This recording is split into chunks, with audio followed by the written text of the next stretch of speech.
All right, so we're here with Annabel from the UK as well. And Annabel, we're so excited to talk to you. First, can you maybe give us a little bit about your background? Okay, sure. I was born in Norfolk, which is in East Anglia, in part of England, and I grew up there, and I left there when I was 17 and went to live in Canada for a few months, and then I went to uni in York, and then went back to Norwich to do some work, and then for the last 3 years I've been living in Oxford, in Oxfordshire, which is about an hour from London. We've had the pleasure of meeting Annabel on our trip here in Asia, and where else have you been so far in your life? Okay, well I guess when I was growing up I saw quite a lot of England and Scotland, a bit of Wales, and also some parts of Western Europe, so kind of France, Spain, also travelled to Switzerland, Germany, Italy and Finland, so I've been quite lucky to see quite a lot of Europe.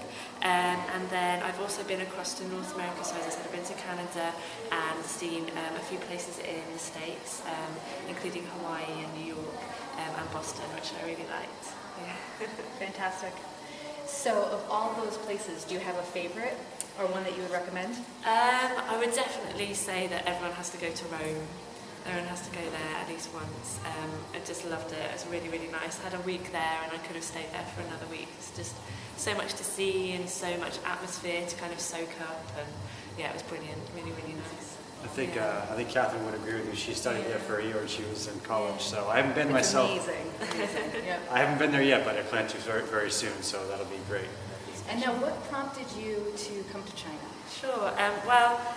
For about 10 years, over 10 years, I've wanted to kind of come and explore the culture of China. So especially their art and the way they decorate things, I find it really interesting.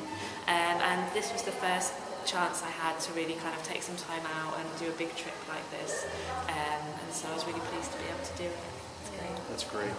Now, how has, in your opinion, how has travel maybe helped you grow as a person? Yeah, I think it's helped in two ways. So it's helped personally in terms of to discover what's really important to me and the kind of places that I like to be, what I see as most important as having in my life and what my priorities are. But in terms of my work, which is with like vulnerable children and adults, it's helped me to like think about how different everyone's backgrounds are and upbringings, and to kind of learn that no one has the same upbringing as anyone else, and that can really flavour how you feel about yourself and what your beliefs are and things like that. That's really useful. That's so true. It's so important as well.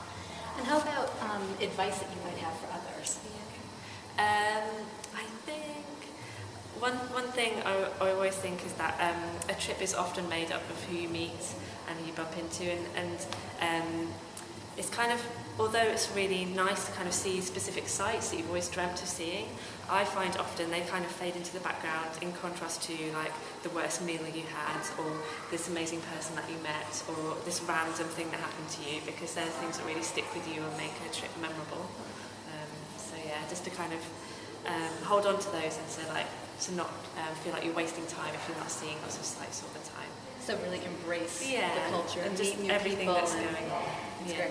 That's great advice. Just take it all in, and it is what it is. Take it for what it is. Yeah. And last question for you, since you are from the UK, is there a specific place in the UK that you really recommend people visit that might be like a little different than normal tourist attractions? I guess I'm very fond of the county where I grew up, which is Norfolk, and there's some gorgeous, gorgeous beaches around the Norfolk coast, and there's one particular which is called Holcombe, which is long golden sands and like a pine forest at the back, and they actually used it to shoot an end scene in Shakespeare in Love, the film, and it's lovely. I love going there, so if you can make it, I would definitely have a trip there. That sounds beautiful. Fantastic. Well, thanks so much, Annabel. It's been great talking to you. Thank you very much. Thank you.